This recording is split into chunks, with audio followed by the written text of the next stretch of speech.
Hi, and welcome to another edition of Strategic Business Insights. Today we're going to talk about the Internet of Things. What is the Internet of Things? Well, as you know, we all have access to the Internet. You have access to the Internet. That's how you're watching this video.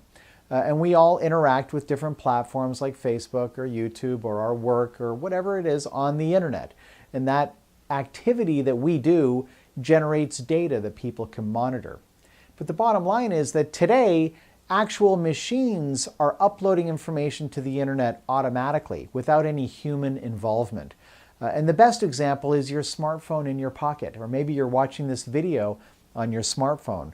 Well, all those apps and all the different technology on your smartphone, it's all gathering data of everything that you do and everything that you use. And this is true not just for you, but for every smartphone. Every single smartphone is harvesting data of how that phone is being used, how the apps on that phone are being used, where are you when you're using those apps. But it goes far beyond just your mobile phone that's in your pocket. Think about the Nest smart thermostat, which is, of course, a huge rage right now. You can look for it up on Google if you're not familiar with it.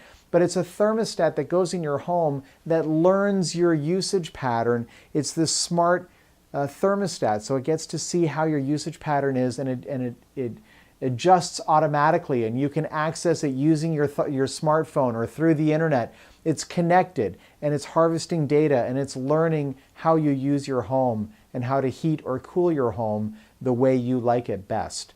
Even beyond that, there are smart meters. Here in California, PG&E is using smart meters which are monitoring the electricity usage and energy usage in our homes and seeing the patterns. They're harvesting data, right? There are satellites going around our planet, taking measurements 24 hours a day, taking photographs, and all that's happening automatically without any human being. It's a computer program. And all that information is being transmitted, in many cases, through the internet to some central server. Right? There are smart TVs. There are sensors in buildings we use. There are sensors in the cars we drive. Even the Airbus A380 airplane, that's the biggest airplane, commercial airplane in the world. It's the two-decker, double-decker airplane. I've been on one of those. They're huge planes. And they use 4 huge Rolls-Royce engines on their wings, 2 on each wing. Those engines have sensors inside of them that are monitoring everything inside that engine of how it's being used and the temperature and the airflow and the temperature of the air outside and what's the efficiency of the combustion between the fuel and the air and what's the force coming out of the back of the engine. And those engines, the sensors inside those engines are accumulating, listen to this, 30 terabytes of data every 30 minutes for every engine, right? So there's 4 engines. So that's 120 terabytes of data being harvested every 30 minutes. You can imagine how much data is being generated just from a one-way flight from San Francisco to New York or from Paris to Istanbul or Dubai. These are enormous quantities of data that are being harvested. The reason it's happening is because the machines can work way faster than human beings can. Machines don't get tired. As long as they have electricity, it just keeps going. So whatever the computer program is to monitor heat or distance or speed or pressure or whatever it might be, they can do that every 10 seconds, every 30 seconds, or whatever the program dictates. It's the Internet of Things. It's machines communicating over the internet with other machines. And as a result of this trend, the amount of data that's being collected is going up by orders of magnitude. And so that's why we have fields like big data. People talk about big data. What's big data?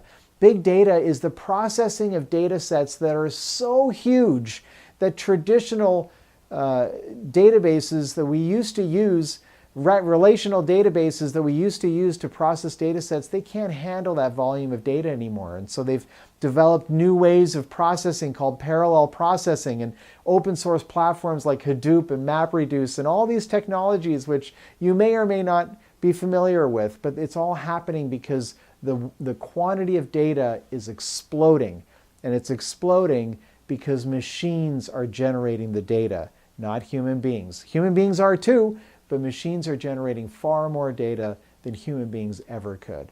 And the applications of the Internet of Things, it's everywhere. It's environmental monitoring, it's infrastructure management, it's industrial applications, energy management like smart meters.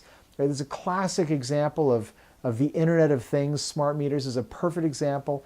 Healthcare is being more and more affected by the Internet of Things as machines and monitoring devices are sending data without any human involvement.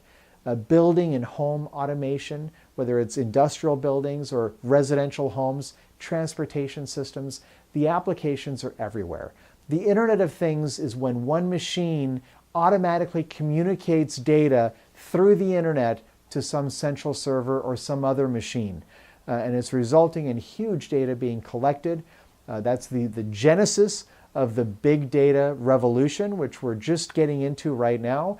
And the end result is going to be a more intuitive planet for all of us. We are optimizing Earth. We are optimizing our use of energy, our use of water, our use of any resource.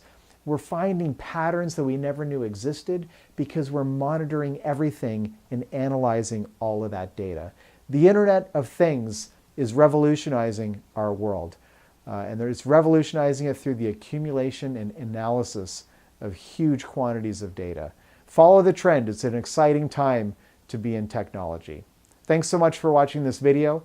My name is Patrick, reminding you, as always, to think bigger about your business. Think bigger about your life.